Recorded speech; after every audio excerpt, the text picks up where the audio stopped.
नेपालमा अब उथलपुथल सुरु भयो। नेपालको यो अहिलेको जो स्वरूप र तस्बिर छ नि यसमा काया पलट हुन्छ। कांग्रेस एउटा मिसनमै छ, सीआईको मिसनमै छ। नेपालमा उनले अन्तिम शक्ति लगाउँछन् अनि आफैले थुकेको थुक चाटेर चाहिँ त्यही भूमिकामा बसे यिनीहरू। तर एमसीसी पारित गर्ने कुरा गर्ने बित्तिकै यिनको पार्टी पनि रहँदैन। आएको हो त्यो जहाजमा कोरोनाको नाममा त्यो सामग्री भर्या छ। नेपाल असंलग्न परराष्ट्र नीतिबाट अमेरिकन पोलमा चाहिँ सामरिक रूपमा चाहिँ सामेल भइसकेको छ हैन। नेपाल भन्नाले दलालहरू सामेल भइसकेका छन्, यहाँको सेना पनि सामेल भइसकेका छ। भित्रबाट नेपाल विरुद्ध आपराधिक क्रियाकलाप अगाडि बढाउने सम्पूर्ण योजनामा आरएसएस अहिले लागि परेको छ।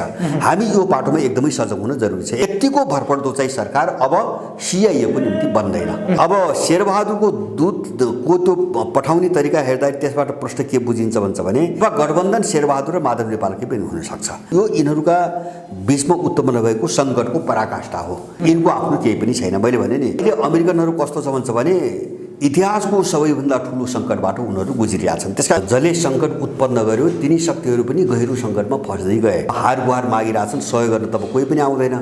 अब यिनको अवस्था त्यही हो। अहिले तिनीहरूलाई खेलाउने, टुक्र्याउने, लडाउने, भताभुङ्ग पार्ने यो क्रम जारी राख्छन्। विदेशीहरूको अबको प्रयोग थलोको केन्द्रबिन्दु एमाले हो। अब प्रयोग एमाले हुन्छ, छिन्नभिन्न पनि एमाले हुन्छ। एउटा डरलाग्दो चाहिँ नेपाल विरोधी एउटा मिसनमा प्रयोग भइसकेका थिए। यिनको त्यो भूमिका नभइदिए भए माधव नेपालको त्यो आँट आउँदैन थियो। यो सबै मिसनमा भइरहेछ। जो वामपन्थी खोलका चाहिँ तपाईँको दलालहरूको झुन्ड छ नि यसलाई एक ठाउँमा राख्न कोसिस गरेको प्रष्ट रूपमा देखियो। जब नराख्या त किन हो भन्छ भने त्यो भोलि प्रचण्डसँग मिल्नको निम्ति बाटो बनाएको हो। र अब कोशी ब्यारेजमा आक्रमणको योजना छ भन्ने इन्डियनहरू यहाँ घुस्न खोजे। यो अपराधिक घटना नघट्ने हो भने संसारमा आतंकवादै छैन उनले त्यो भनेको। अन्तिम प्रयास त गर्छन् नि त। त्यसको हड्डी पनि चाहिँ तपाईँको भेटिने छैन भन्ने आजको जो बोली 1 लाखभन्दा बढी नेपाली केटीले बेचेको हैन। यिनको निम्ति चाहिँ तपाईको समाचार हुँदैन। बम्बईमा कति छन्, दिल्लीमा कति छन्। नेपाल एउटा चाहिँ ठुलो उथलपुथलको चरणमा प्रवेश गरिसकेको छ। फातिमा जो आउँदैछ एमसीसीको उपाध्यक्ष भन्ने आएको छ बाहिर। अब उनीहरूको मलाई लाग्छ त्यो उनीहरूको अब अन्तिम प्रयास हो। आरजु राणा भनेपछि अब त्यो शेरबहादुरको घर होइन कि अहिलेको सरकार पनि आरजु राणाकै सरकार हो। अब दबाब धम्की सबै प्रयोग हुन्छ भनेपछि सबैलाई सडकमा उतार्नु पारेर फ्याङ्क्थे। त्यो हालत त यिनको त आउँछ भोलि। त्यो त बुझिया छ। बम आक्रमण हो अथवा कसैको हत्याहरू हुन् त्यहाँबाट डाइभर्ट कोसिस गर्ने। मैले भने नि अन्तिम प्रयास त उनीहरू गर्छन् है। निर्मला बनाउने खेल हो यो। वर्षौं जान्छ त्यो भने नगर्ने हो। चीन र चाहिँ रुसका विरुद्धमा यिनीहरू मुभ गरिसकेका छन्। अर्को एउटा सोफा एग्रिमेन्ट छ। छुट्टै मुखौटा देखाएर यो पुरै अपराधी जमात एउटै विषयमा लागिरहेछ। एउटा धर्मको नाममा आरएसएस सेन्टरबाट नेपालमाथि कुनै चाहिँ गडबडी गर्ने यिनको योजना अगाडि बढेको म देख्छु। आरएसएस र चाहिँ तपाईँको सीआईको सेन्टर लागिरहेछ अहिले। अब पार्टी फोडेर जस्तो महन्तको किता एकातिर छान्नु पर्यो, उपेन्द्रको किता छान्नु पर्यो, केपी ओली र माधव नेपाल छान्नु पर्यो, माधव नेपाल र चाहिँ तपाईँको प्रचण्ड छान्नु पर्यो, अथवा चाहिँ तपाईँको प्रचण्ड अब उपेन्द्र यादव के अरे बाबुरामलाई नजिक ल्याउनु पर्यो। अब यो सबै प्रयोगको निम्ति चाहिँ यिनले राखेका अडान हुने यिनी। अब यो चाहिँ तपाईँले भने जस्तो त्यो प्रतिबद्धता थोरै समयमा धर्म आएको भन्ने होइन। किन प्रतिबद्धता नभएपछि त अहिले बोलेको कुरो भोलि चाहिँ तपाईँको धर्म आउँछ देखिन्छ। उनको वास्तविक कुरो त हुँदैन। मैले भने यो यिनीहरूको सङ्कट हो। हामीले मैले बुझेको यिनका बिचमा उत्पन्न भएको सङ्कट हो र यिनीहरू अत्यन्तै भयभीत चाहिँ हुँदै गएका छन् अहिले त्यो परिस्थिति। अझै यसलाई स्पष्ट पारौँ जस्तो शेरबहादुर देउवाले अध्यादेश लिएर नेकपा एमाले राम्रोसँग विभाजन नहुने बेलासम्म त्यो सरकार बने पनि त्यो सरकारले हरेकचोटि संसदको फेस गर्नुपर्ने बेलामा एउटा विश्वासको मत प्राप्त गर्नुपर्ने, हरेक स्टेपमा विश्वासको मत प्राप्त गर्नुपर्ने थियो। जस्तो नीति नियमहरू ल्याउँदा त पारित गर्नुपर्ने स्थिति त्यो थिएन दल पास नहुँदाखेरि। तर जति बेला अध्यादेश ल्याएर दल माधव कुमारको दल चाहिँ आधिकारिक रूपमा गठन भइसक्यो त्यो सँगसँगै यो गठबन्धन पनि स्ट्रङ बनाएको थियो। सामान्यतया एउटा स्ट्रङ बनिरहेको थियो। त्यो बन्ने क्षणमै त्यसपछि विपक्षी दलको नेतासँग एउटा दूत पठाएर शेरबहादुर देउवाले त्यो जुन किसिमको हात फैलाउनु यो चाहिँ के को आवश्यकता पर्यो? खास सरकार त स्ट्रङ बनिसकेको थियो। होइन मैले भने त्यो आवश्यकता अरू के होइन, त्यो एमसीसी हो। जस्तो पहिले पनि एमसी मैले अघि नै भने नि जस्तो अहिले माधव नेपालको समूह र पुष्प उमलको समूह एमसीसी पारित गर्ने तपाईँको सामर्थ्यमा छैन। यद्यपि यिनीहरूको चाहिँ छ आफ्नो यिनको कुरो छ। तर एमसीसी पारित गर्ने कुरा गर्ने बित्तिकै यिनको पार्टी पनि रहँदैन हैन। भित्र चाहिँ तपाईँको समस्या त्यो छ हैन। जस्तो तल्लो पङ्क्ति उनको जो पार्टी भन्छन् नि त्यो पार्टीको तल्लो पङ्क्ति चाहिँ एमसिसी पारित गरेर यिनलाई साथ दिने हालतमा छैन हैन हो त्यो त शेरबहादुरले बुझे त्यो बुझेर नै उनले नीति तथा कार्यक्रममा चाहिँ एमसिसीको कुरो नराख्या हो हैन किन त्यहाँबाट हुने भएन मलाई लाग्छ त्यही चाहिँ बाबुरामको जो ग्याङ छ त्यही ग्याङले पनि सम्पूर्ण रूपमा एकदम खुलेर एमसिसीको पक्षमा भोटिङ गर्न सक्छ भन्ने चाहिँ मलाई लाग्दैन हैन अब त्यति भएपछि त अब त्यो मत कहाँबाट जुटाउने त भन्दाखेरि ओलीबाट जुटाउने किन हिजो पहल गरेको ओली हो हैन अब उनले माओवादीले हुन दिएन भन्ने आरोप लगाए तर पहल गरेको त ओलीले हो त्यसकारणले ओलीसँग दूत पठाउनुको कारण अब ओलीको सहमति हुने हो भने एमसिसीको टेबल गरेर चाहिँ तपाईको संसदमा लैजाने भन्ने शेरबहादुरको रणनीति हो अब उनी कहाँ पठाउनुको त्योभन्दा अर्को कुनै चाहिँ अर्थ छैन नत्र अरू कुनै पनि कोणबाट शेरबहादुरलाई माधव नेपाल र चाहिँ तपाईको प्रचण्डले धोका दिन सक्ने सम्भावना अरू मुद्दामा छैन एमसिसीमै चाहिँ अनिश्चितता भयो हैन एमसिसीमा अनिश्चितता भावनाले अब जस्तो केपी ओलीकाबाट पनि जस्तो आधा उधी मान्छे चाहिँ तपाईको तान्न सके पनि एमसिसीको निम्ति एउटा मत पुग्छ कि भन्ने उनको चाहिँ मृगमरीचिका हो त्यो कारणले मात्रै पठाएको अब शेरबहादुरको दूत केपीसँग जानुको पछाडिको अर्को कुनै उद्देश्य छैन अब तपाईँले भने जस्तै यो एमसिसीकै विषय हो भन्ने कुरालाई नै म प्रमाणित गर्ला अब अर्को नेक्स्ट यो साताभित्रै एमसिसीको उपाध्यक्ष फातिमा सुमार पनि नेपाल आउने कुरा चर्चा चलिरहेछ यसले पनि बल पुर्याउला तपाईँले भनेको त्यो शेरबहादुर र केपी ओलीको गठजोड किन बन्दैछ भन्ने कुरालाई के त्यसो भए त्यो फातिमा सुमारको नेपाल भ्रमणलाई चाहिँ यति बेला कुन रूपमा लिने हामीले चाहिँ होइन उनीहरू मैले भने नि उनीहरू अब अन्तिम प्रयासमा छन् मैले अघि नै भने नि उनीहरू विश्वभरिबाट साह्रै अलग थलग पर्यो अमेरिकनहरू र जस्तो अहिले चाहिँ विश्वभरि नै एउटा बहस सुरु भएको छ अमेरिकन शताब्दीको अन्त्य भयो भन्ने ठुलो चाहिँ बहस सुरु भइसकेको छ अब अमेरिका उठ्न सक्दैन यो चाहिँ तपाईको धराशायी भइसक्यो अफगानको घटनापछि भन्ने चाहिँ त्यो भयो त्यसले एउटा वास्तविकता के पनि देखाउँछ भन्छ भने जस्तो संयुक्त राष्ट्रसङ्घको सुरक्षा परिषदमा बडो चाहिँ तपाईको नाटकीय रूपमा तालिबानलाई आतंकवादी सूचीबाट चाहिँ तपाईको हटाउने जो निर्णय अस्ति गरे जसमा चाहिँ रुस र चीनले बरु भाग लिएनन् त्यो मतदानमा तर बाँकी सबै देशले हटाए इन्डियासहित सबै देशले हटाए भनेपछि यिनीहरू कति प्रतिरक्षात्मक रक्षात्मक अवस्थामा पुगे भन्ने कुरा त्यहीबाट पनि देखिन्छ हैन जस्तो तालिबानसँग जोडेका कुनै पनि मामिलामा छलफलै गर्न आवश्यक नठानेर एकैचोटि त्यो सूचीबाट हटाए नि अहिले उनीहरूलाई कसरी जोगिने भन्ने मात्रै छ हैन यो पतनको जो रफ्तार छ नि यसबाट कसरी जोगिने भन्ने छ अब एमसिसीको उपाध्यक्षको भ्रमण पनि त्यही एउटा कडी हो र अब त्यो कडी मात्रै हैन अब त्योभन्दा खराब चिज अर्को एउटा म यसमा जोड्न चाहन्छु अस्ति भर्खरै 5 दिन अगाडि चाहिँ अमेरिकाको एउटा जहाज आएको छ नेपालमा कोरोनासँग सम्बन्धित केही सामग्री लिएर आएको एउटा जहाज आएको समाचार छ र अमेरिकाको दूतावासले ट्विटरमा एउटा समाचार राखेको छ त्यो इन्ट्रेस्टिङ छ त्यसमा के भनेको छ भन्छ भने इन्डो पेसिफिक कमान्ड सँग मिलेर एउटा चाहिँ जस्तो यो मैले पहिले पनि एकचोटि उठाएको थिएँ यो स्टेट पार्टनरशिप चाहिँ तपाईको प्रोग्राम भनी अमेरिकाहरूको एउटा सुरक्षासँग सम्बन्धित एउटा सैन्य चाहिँ तपाईको रणनीति छ विभिन्न देशसँग त्यो एग्रिमेन्ट गर्छ हैन आफ्नो सुरक्षा गठबन्धनमा हाल्छ अब त्यसमा नेपालले हस्ताक्षर गरिसकेका छ अहिलेसम्म त्यो जानकारी यिनीहरूले दिएका छैनन् सेना पनि बोलेको छैन र चाहिँ त्यसमा हस्ताक्षर गरिसकेका छ मैले उनका वेबसाइटहरू सबै हेरेँ नेपाल सदस्य भनेर त्यहाँ देखाएको छ एसियाका 8-10वटा देशहरू त्यसको सदस्य छन् त्यसमा नेपाल पनि छ त्यो सम्झौता भइसकेको रहेछ र उसको तत्त्वावधानमा आएको हो त्यो जहाजमा कोरोनाको नाममा त्यो सामग्री भनेको छ है अब त्यो चाहिँ जस्तो स्टेट पार्टनरशिप चाहिँ प्रोग्राम को जो युनिट हो नि अमेरिकन जो सैन्य युनिट हो उनले पठाएको किन नेपाल पनि पार्टनर भयो नि नेपालले त्यससँग सम्झौता गरे हुनाले नेपाल पनि पार्टनर भयो त्यो पार्टनरको हिसाबले उनले सहयोग पठाएको विथ इन्डो पेसिफिक कमान्ड भनेको छ इन्डो पेसिफिक कमान्डसँग मिलेर भनेको छ अब अलिकति यो पाटो खतरनाक भावनाले म केही कुराहरू अब जो उनको वेबसाइटमा देखियो म एक दुईटा कुरा राखिदिन्छु जस्तो त्यो चाहिँ के अरे चाहिँ स्टेट पार्टनरशिप प्रोग्राम भन्ने जो अमेरिकनहरूको छ हैन एउटा सुरक्षा निकाय बनाएको छ त्यसले के भन्छ भने यो SPP state partnership program the national guard conduct military to military engagement in support of defence security goal भन्छ हैन सुरक्षा चाहिँ लक्ष्यहरूलाई हासिल गर्नको निम्ति अब यो चाहिँ सैन्य इकाइहरूका बिचको एउटा चाहिँ सहमतिबाट चाहिँ काम गर्नुको निम्ति हुने सम्झौता हो भन्ने भन्यो। अब यो सम्झौता म नेपाल सामेल भइसकेको छ।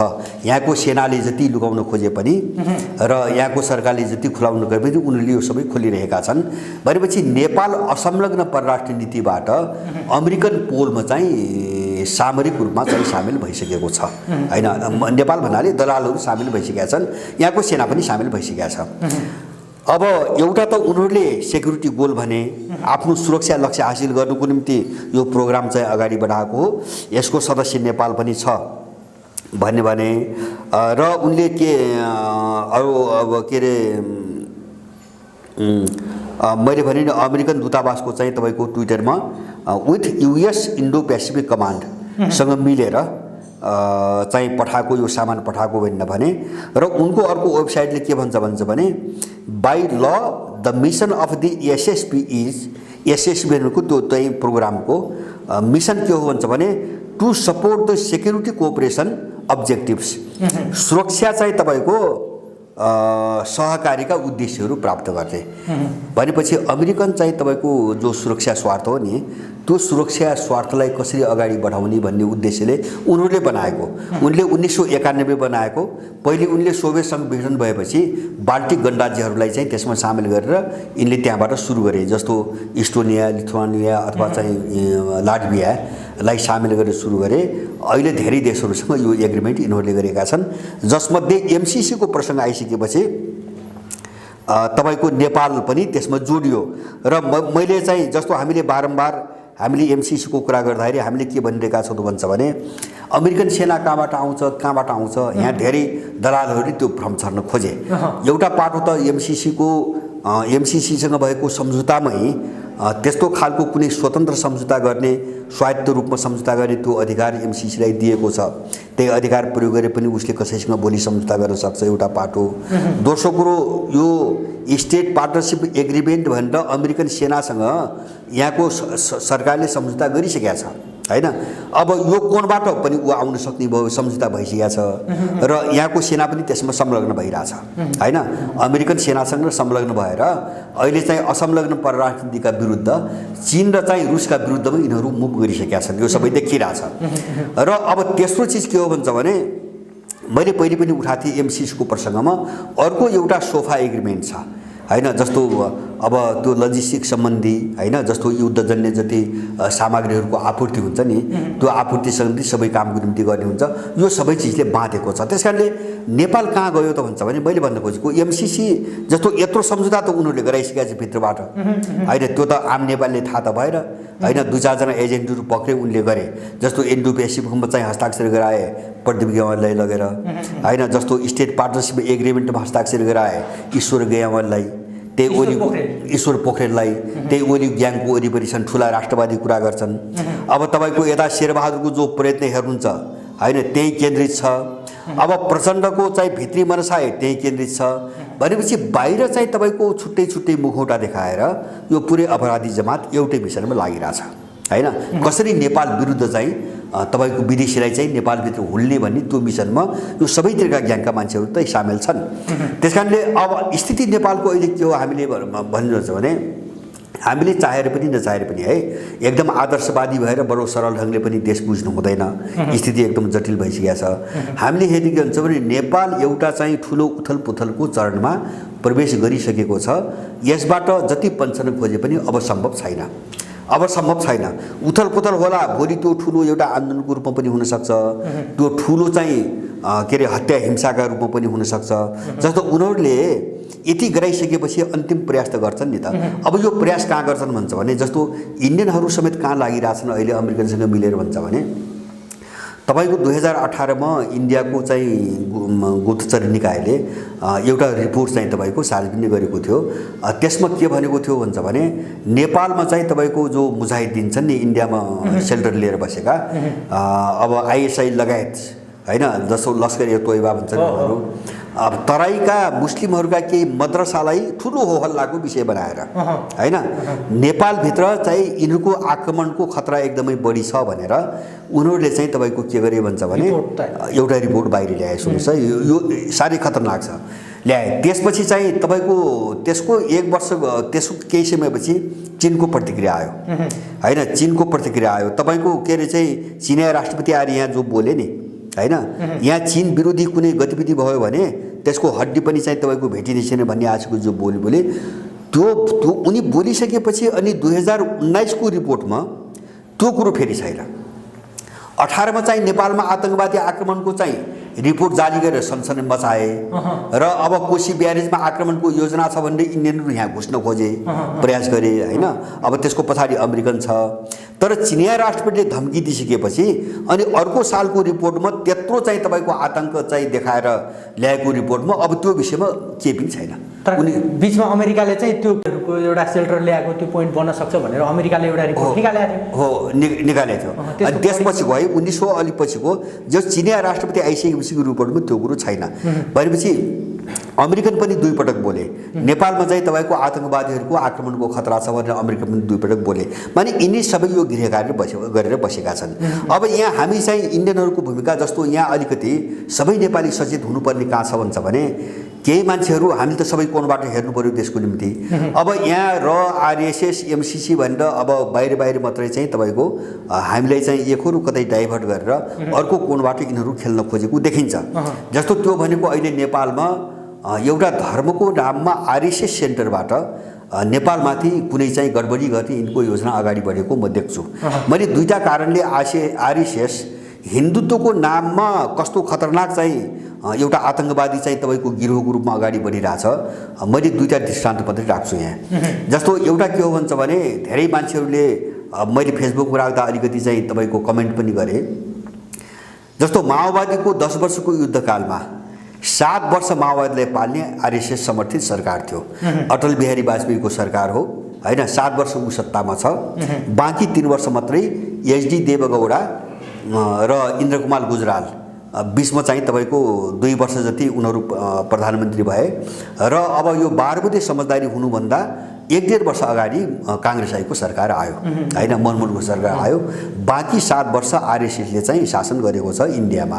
हो, अब नेपालमा जति युद्ध भयो नि, दरबार हत्याकाण्डदेखि जति पनि घटना भयो नि सबै उसकै शासनकालमा भएका छन्। हामीले यो तथ्य बुझ्न जरुरी छ।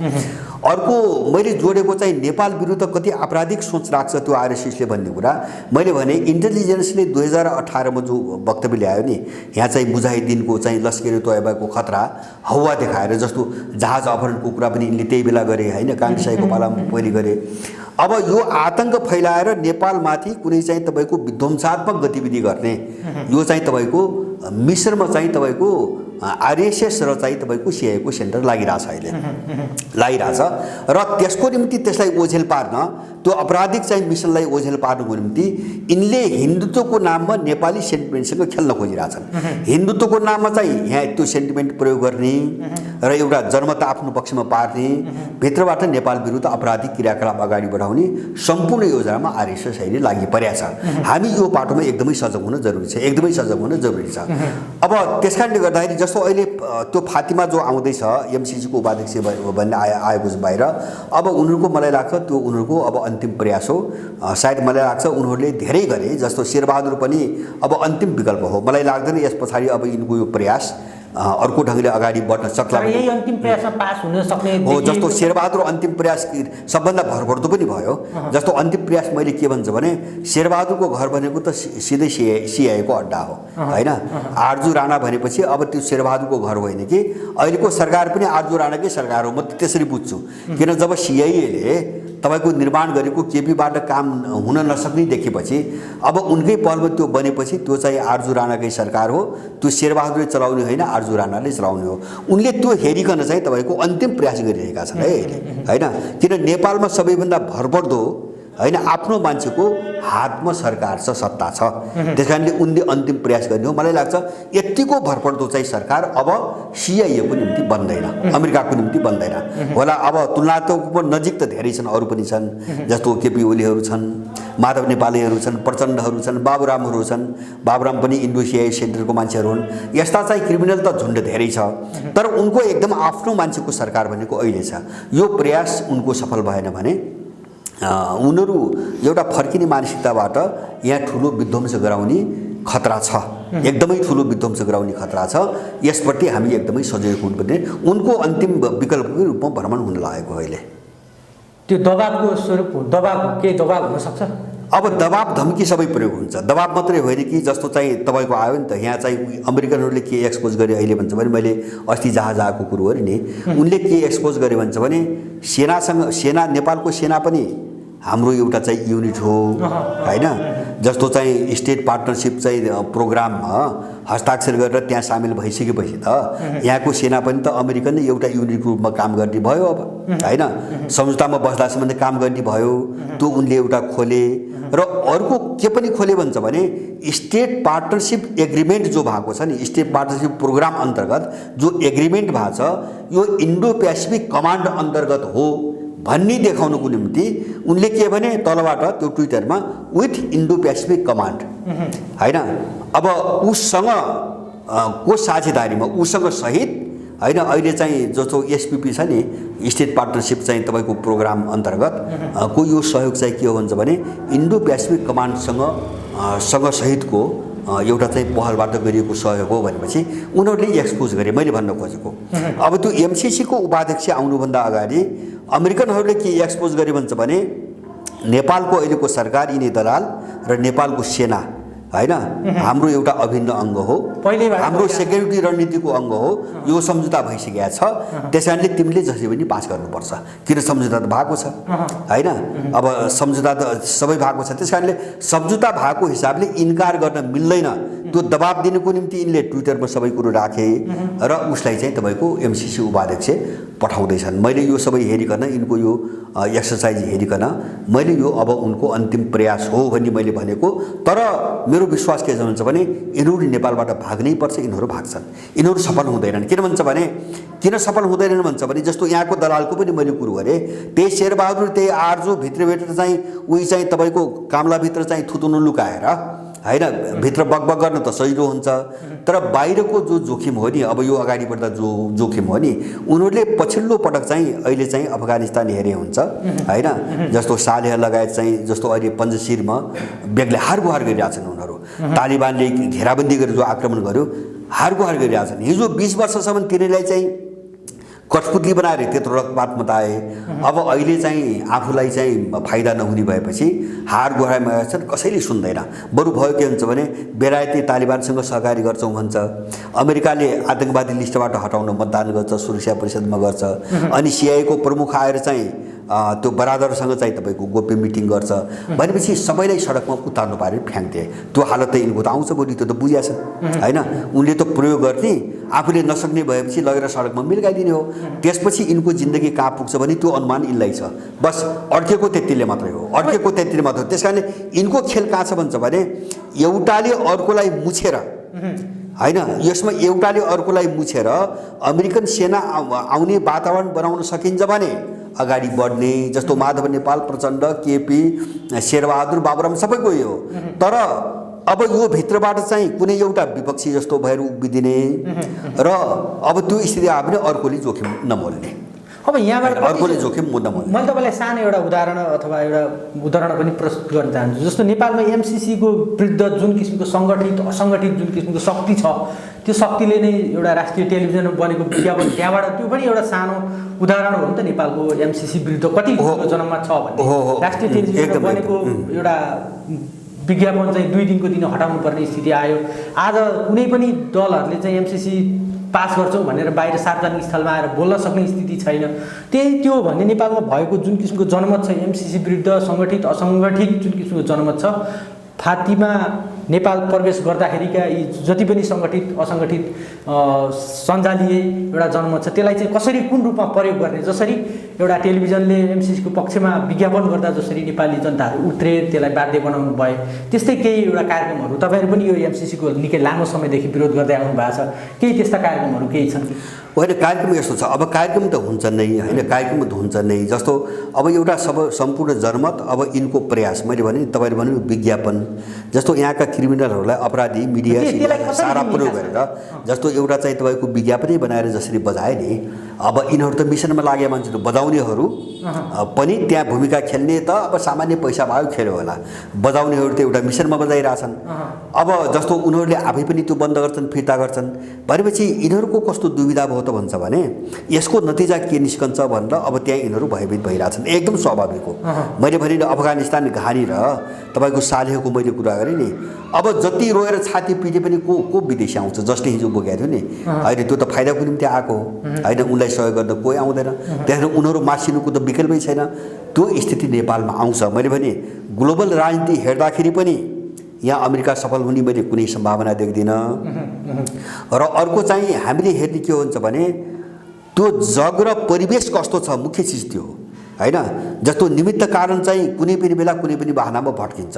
जस्तो चाहिँ अब के अरे खाडीतिर चाहिँ अरब आन्दोलन भने, अब ल्याटिन अमेरिकामा चाहिँ अब के अरे कलर रिभोल्युसन भने, जस्तो एउटा सामान्य निमित्त कारणले गर्दाखेरि मान्छे भट्किन्छ होइन। भट्किने परिवेश पुरै तयार छ होइन। जस्तो एमसीसी के को निम्ति, अब यो त मलाई लाग्छ कुनै पनि नेपालीबाट अब चाहिँ तपाईँको अब यो गोप्य छैन होइन।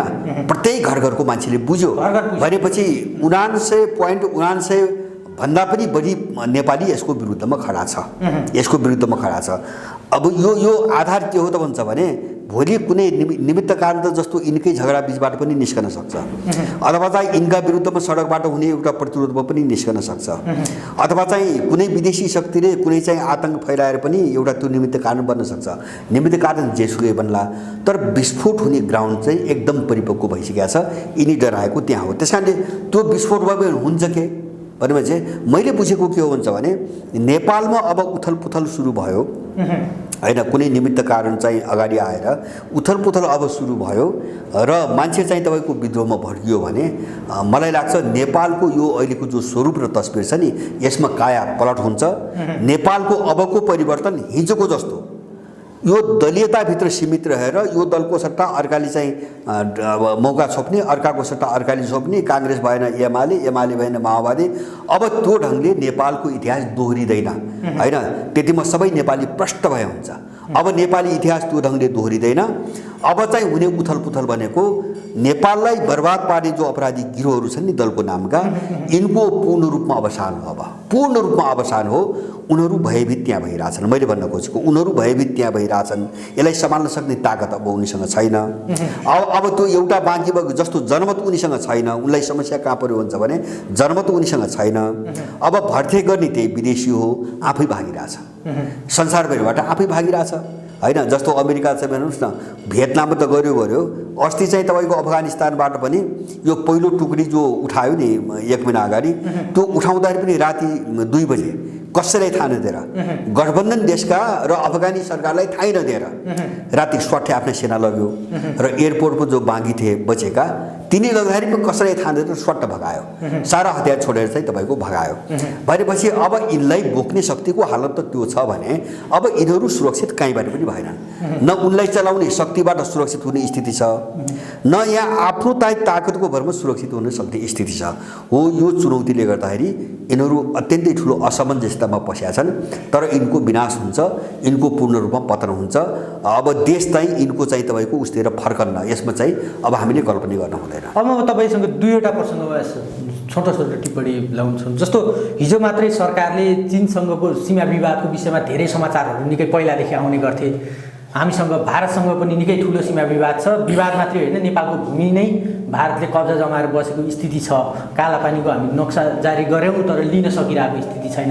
तर सरकारले त्यो दिशा कालापानीमा मिचिएको भूभागसहित जो नक्सा हामीले छाप्यौँ त्यो नक्सा लिने कुरामा वार्ता यताउति गर्ने त कुनै त्यस्तो छाँटकाट आसन देखिरहेको छ यो सरकार बनेको स्थितिमा। तर अर्को एउटा प्रसङ्ग चाहिँ सरकारले के बनायो भने हिजो चीनसँगको सीमा विवादलाई देखाएर एउटा समिति सरकारले जुन किसिमको चीनसँगको सीमा विवादको छानबिन गर्ने समिति सरकार मन्त्री परिषदले गठन गरेको छ हिजो मात्रै, यसलाई चाहिँ कुन रूपमा पनि हाम्रो त्यत्रो ठुलो सीमा विवाद छ चीनसँग जो सल्टाउनै नसकिने, हाम्रो मन्त्री परिषदले चाहिँ सीमा विवादको छानबिन समिति गठन गर्नुपर्ने स्थिति नै हो चीनसँग पनि होइन। यस्तो हो, जस्तो काङ्ग्रेसका केही मान्छेहरू एउटा मिसनमा लागेका छन्। जस्तो यो जीवन शाही भन्ने सांसददेखि लिएर अनि काङ्ग्रेसले चाहिँ तपाईँको यो संसदमै सङ्कल्प प्रस्ताव राख्यो नि सीमा चीनले अतिक्रमण गर्यो भनेर। काङ्ग्रेस एउटा मिसनमै छ, सिआइएको मिसनमै छ। अब हामीले पाएको जानकारी, हामीले त जस्तो यहाँको सरकार आधिकारिक के बोल्छ भन्ने हो, ओलीको पालामा यो सबै खण्डन भएको छ। चीनसँग हाम्रो सीमा विवादै छैन, यो झुट्टा प्रचार हो भनेर केपी ओलीको पालामा खण्डनै भएको छ। परराष्ट्र मन्त्रीले वक्तव्य निकालेको छ। चिनिया सरकारले पनि नेपालसँग सीमा सम्बन्धी कुनै विवाद छैन भनेर वक्तव्य निकालेको छ, होइन। अब दुईटा सरकारले सीमा विवाद नै छैन भनिसकेपछि अब त्यो सीमा विवाद छ भन्ने तत्त्वको हो, त्यसले त पुष्टि गर्नु पर्यो। छ भने पनि त्यसले प्रामाणिक रूपमा पुष्टि गर्नु पर्यो। सरकारले छानबिन समिति नै गठन हो, छानबिन समिति गठन गर्नुको मैले भने नि जस्तो जीवन साईहरू त पहिलेदेखि लगाएको छ नि त काङ्ग्रेसले। छानबिन समिति बनाउनुको कारण के हो भन्छ भने अहिले सिआइए र आरएसएसले चीन विरुद्ध एउटा माहौल नेपालमा खडा गर्ने हिसाबले त्यो माहौल कसरी बनाउने भन्ने हिसाबले यिनको रणनीति अगाडि बढेको छ। बस खेल त्यति मात्रै हो, अरू केही पनि होइन। जस्तो चीनसँग सीमा विवाद छ, होइन। जस्तो पोहोर पराएर पनि चाहिँ चीनमा चाहिँ नेपालका चाहिँ केही 1 दर्जन जति केटीहरू लगेर बेस्याबिटी गराउँछन् भनेर यहाँ जुलुस लगाउने, चिनिया झन्डा जलाउने काम भयो नि, होइन। जबरजस्त विवादमा ल्याउने गरे 13 जना केटीको, त्यो पनि अप्रमाणित कुरा गरेर चाहिँ तपाईँको जुलुस गरे, चिनिया झन्डा जलाए। जबकि यिनी अपराधी गिरोहहरूले दिल्लीमा मात्रै चाहिँ तपाईँको 1 लाखभन्दा बढी नेपाली केटी लगेर बेचेको, होइन। यिनको निम्ति चाहिँ तपाईँको समाचार हुँदैन। बम्बईमा कति छन्, दिल्लीमा कति छन्, लखनऊमा कति छन्, त्यो यिनको चासोको कुरा भएन। अब चीनमा 12 जना छन् भने यिनको चासोको कुरा भयो, होइन। त्यो त एउटा मिसनको रणनीति हो। अहिले पनि सीमा सम्बन्धी अध्ययन गर्ने जो देउवाले बनाएको छ त्यो मैले अघि नै पनि भने त्यो सिधै चाहिँ आरजु राणाबाट गाइडेड हो। र अब चीनसँगको एउटा विवाद छ भनेर कसरी देखाउने र अब त्यसलाई अलिकति चाहिँ उछाल्न पाइयो भने अनि मान्छेको दिमाग डाइभर्ट गरेर एमसिसी कसरी अगाडि बढ्न, बस उनको खेल त्यति हो। त्योभन्दा बढी केही पनि छैन। अब यो यस्तो प्रयास गर्छन् उनीहरूले, यस्तो अरू पनि गर्लान्, अरू केही प्रयास पनि गर्लान्, होइन। जस्तो विज्ञापनमा बजाए, एमसिसीको पक्षमा बजाए। अब अहिले तपाईँले भने जस्तो हिजो समिति ल्याए, होइन। भोलि अर्को कुरो ल्याउलान्। यसबाट केही भएन भने उनले गर्ने भनेको एउटा चाहिँ के अरे चाहिँ बम आक्रमण हो अथवा कसैको हत्याहरू हुन्, त्यहाँबाट डाइभर्ट कोसिस गर्ने। मैले भने नि अन्तिम प्रयास त उनीहरू गर्छन्, तर मैले भने निष्कर्ष हामीले बुझ्ने के हुन्छ भने यिनीहरू कहीँ पनि सफल हुँदैनन्। जस्तो अस्ति चाहिँ एउटा चाहिँ गजबको एउटा चाहिँ तपाईँको अब विस्तृत रूपमा कुनै दिन कुरा गरौँला। पोम्पियो पहिले चाहिँ सिआइएको डाइरेक्टर थियो, जो ट्रम्पको जो विदेश मन्त्री थियो, माइक पोम्पियो सिआइएको डाइरेक्टर थियो उनी पहिले। अब उनले त्यो डाइरेक्टर पद छोडेपछि उनले भनेका छन् कि त्यो उनी भने हामीले धेरै झुट बोल्यौँ, धेरै अपराध गऱ्यौँ, धेरै गल्ती गऱ्यौँ, होइन। अब धेरैलाई फसायौँ आदि इत्यादि धेरै कुरो उनी बोलेका छन्। अनि चाहिँ तपाईँको अब उनी त्यही बोलिसकेपछि त्यही आसपासमा पुटिनको एउटा चाहिँ तपाईँको भनाइ आछ। जस्तो पुटिनको भनाइलाई त चाहिँ यहाँको चाहिँ तपाईँको दलाल सडक छाप मान्छे बोले जस्तो सोध्नु त भएन। उनले के भनेका छन् भन्दाखेरि संसारमा जति पनि आतङ्कवादी हमला भइरहेछन् नि त्यसको 95% चाहिँ तपाईँको अर्गनाइज गर्ने चाहिँ सिआइए हो। 95% आतङ्कवादी जो आक्रमण संसारभरि भइरहेछन् नि त्यो सबै आयोजना गर्ने प्रायोजित रूपमा चाहिँ गर्ने चाहिँ सिआइए हो।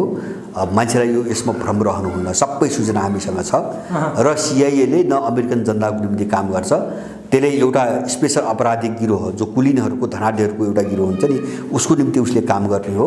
र अब संसार सिआइएले अपराधिक घटना नघट्ने हो भने संसारमा आतङ्कवादै छैन उनले त्यो भनेको छ। सामान्य देशभित्रका चाहिँ केही झगडा मामिला द्वन्द्व बाहेक संसारमा आतङ्कवादै छैन, यसको स्रोत चाहिँ सिआइए हो, होइन। उनी आफै पनि केजिबीको प्रमुख हुन्, उनले नबुझ्या त होइन। जस्तो सोभियत सङ्घको पालामा त पुटिन त त्यहाँको इन्टेलिजेन्सको चाहिँ तपाईँको राष्ट्रिय प्रमुख थिए, होइन।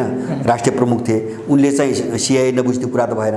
भनेपछि यो सब खेल सब दुनियाँले बुझेको छ, होइन।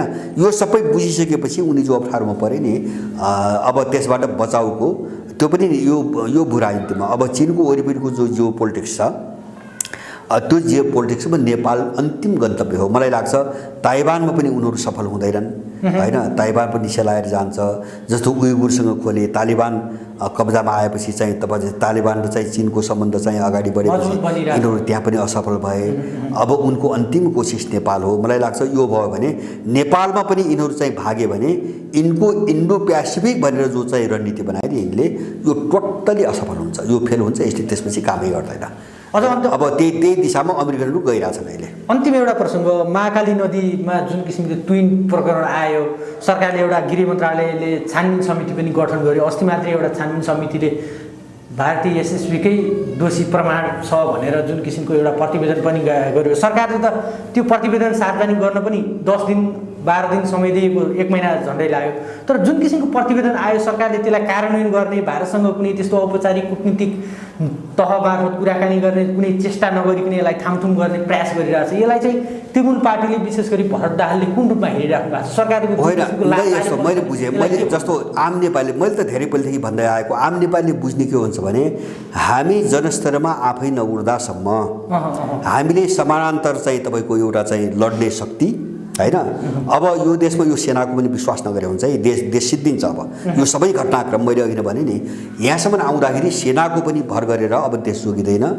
अब दलहरू त दल भइगए, यिनी एकदम पेशेवर अपराधीहरू हुन्। हामी आफै उठ्नु र राज्यको समानान्तर सम्पूर्ण चाहिँ तयारी गरेर अगाडि बढ्नुको विकल्प हामीसँग छैन। जस्तो दार्चुलाको घटना पनि त्यही हो, त्यो हुँदैन पनि थाहा थियो होइन। जस्तो देश विरुद्ध चाहिँ त्यही चाहिँ तपाईँको इन्डियन सत्ता र त्यही सिआइएसँग मिलेर यत्रो अपराध गरिरहेको छ यिनीहरू, अनि त्यसले चाहिँ जयसिंह धामीको पक्षमा न्याय दिन्छ भनेर त्यो साह्रै कमजोर मानसिकता भएकाले आश गर्ने कुरा थियो। उनले जे रिपोर्ट ल्याए त्यसलाई चाहिँ लम्ब्याउने र निर्मला केस जस्तो बिस्तारै शिथिल बनाउने खेल मात्रै हो जस्तो भाषा आयो नि। हाम्रो त्यो प्रत्यक्षदर्शी छन्, बयान दिएका छन्, नेपालीहरू छन्, सारा भनेका छन्, भन्दै पनि अब इन्डियन पुलिस त उपस्थित त थियो, तर उसको संलग्नता हो कि होइन छानबिन गर्नुपर्छ भनेपछि अब त छानबिनमा जाने भयो होइन। वर्षौँ जान्छ, निर्मला जस्तो हुन्छ यो है, निर्मला बनाउने खेल हो यो, वर्षौँ जान्छ। त्यो भने नगर्ने हो। अब नगर्ने हो भन्ने कुरो कहाँ प्रश्न थियो त भन्छ भने नेपालीले त्यति पनि बुझेन। जब चाहिँ बिजेपीको एउटा नेता बोलाएर जब चाहिँ आरजु देउवाले उसको हातमा राखी बाँधिने विजय चौथवाले हो त्यो नै अब यो घटना अगाडि बढ्दैन भन्ने कुराको सङ्केत त्यो पर्याप्त थियो होइन। अब त्यसपछि नै हामीले बुझ्नुपर्ने थियो, भयो त्यही। त्यस कारण यसलाई थामथुम पार्ने कोसिस हो। अब उनले दुईवटा खेल, एउटा चाहिँ यसलाई चाहिँ फेरि छानबिन गर्नुपर्ने भयो भनेर लम्ब्याउने र यसलाई शिथिल बनाएर डिसमिस गर्ने, र दोस्रो चाहिँ क्षतिपूर्ति र पैसाको कुरो गरेर परिवारहरूको मुख बन्द गर्ने। किन नेपाली गरिब छन्, पैसा भनेपछि मानिहाल्छन् भन्ने छ, यिनीहरूको मानिहाल्छन् भन्ने छ, उठ्नुको विकल्प छैन। मेरो अनुरोध त हो अब देशभरि जागौँ, भौतिक रूपमा आफै लड्नुपर्छ, हामी आफै लड्नुपर्छ। अब देशको यस्तो परिस्थिति हेरेर हामीले भन्न हिचकिचाउनु पनि हुँदैन। हामीलाई आफ्नो सेनाको पनि आवश्यकता परिसक्यो होइन। जस्तो चाहिँ विभिन्न देशमा जो यो दिशातिर गए उनीहरूले देश बजाए होइन, जसले यो बुझेन उनीहरूले देश गुमाए होइन। जस्तो यही तालिबानै पछिल्लो उदाहरण हो। अब तालिबानको सिद्धान्त मूल्य मान्यता के हो, त्यो हामीसँग सरोकार छैन अहिले। त उनीहरू लड्ने आँट गरे, उनीहरू सेना बनाउने आँट गरे, न त अफगानिस्तान बच्यो, नत्र अफगानिस्तान कहाँ जान्थ्यो, कसैले के अनुमान गर्न सक्थ्यो होइन। 7 लाख विदेशी फौज थियो एकपटक त्यहाँ होइन। 30वटा चाहिँ नेटोका सदस्य राष्ट्रहरूको सेना आएर 7 लाख सेना आएर कत्रो वितण्ड मचायो, कत्रो मान्छे मार्यो, 2 लाख मान्छे मारे। अफगानिस्तान त कहाँ जान्थ्यो। त्यस कारणले नागरिकले प्रतिरोधको चाहिँ तपाईँ मानसिकता नबनाइकन देश बढ्दैन, संसारको इतिहास कहीँ पनि छैन। हामी त्यही बाटोमै जानुपर्छ, हामी त्यही बाटोमै जानुपर्छ। र दार्चुलाको घटनामा पनि त्यहाँका त्यो जिल्लाका सबै नेपालीहरूलाई मेरो अनुरोध छ, सङ्गठित हुनुहोस्। मैले त बारम्बार भनेको छौँ, हामी पनि साथमा छौँ, मान्छे साथमा जोड्दै जान्छन्। त्यसको प्रतिकारको निम्ति जस्तो इन्डियाबाट हुने यो मात्रै होइन, कहिले इन्डियन पुलिस अछाम पुगेर मान्छे पक्रिरहेछ, कहिले काठमाडौँ आएर मान्छे पक्रिरहेछ होइन, कहिले चाहिँ गोविन्द गौतमको हत्या भयो, त्यो पनि यस्तै चाहिँ तपाईँको गराए। यो अपराधी तत्त्वबाट नेपाली न्याय पाउँदैन। त्यस कारणले त्यो इन्डियन चाहिँ तपाईँको तत्त्व र यहाँको जो तत्त्व नि यसलाई एउटै चिहान बनाउने सङ्कल्प नलिरहेछन्। हामीले यस्ता समस्या झेलिरहेछौँ, यिनलाई एउटै चिहानमा पुर्नुपर्छ। त्यसको निम्ति लड्ने र आवश्यक पऱ्यो भने एउटा आफ्नै फौज बनाउने बाटोतिर हामी लाग्नै पर्छ। अब लडाइँको नेपालको सङ्कट थियो मैले भन्नु खोजेँ होइन। हामी सजिलो ढङ्गले सोचौँ अरूप्रति, यिनै अपराधी जो सत्तामा बसिरहेछन् नि, अब यिनैको आश गरेर बस्यौँ भने स्थिति बिग्रिँदै जान्छ। हामी उठ्नै नसक्ने गरी ढल्यौँ भने न हामी गर्न सक्छौँ न यिनीहरूले गर्छन्। त्यो समस्यामा हामी छौँ। यो परिस्थितिलाई नेपाली सिटिजनले बुझिदिनुपर्छ। हस्, धेरै धन्यवाद। यो अमूल्य समय हामीलाई दिनुभयो, धेरै धेरै धन्यवाद। हजुर, यहाँलाई पनि धेरै धन्यवाद।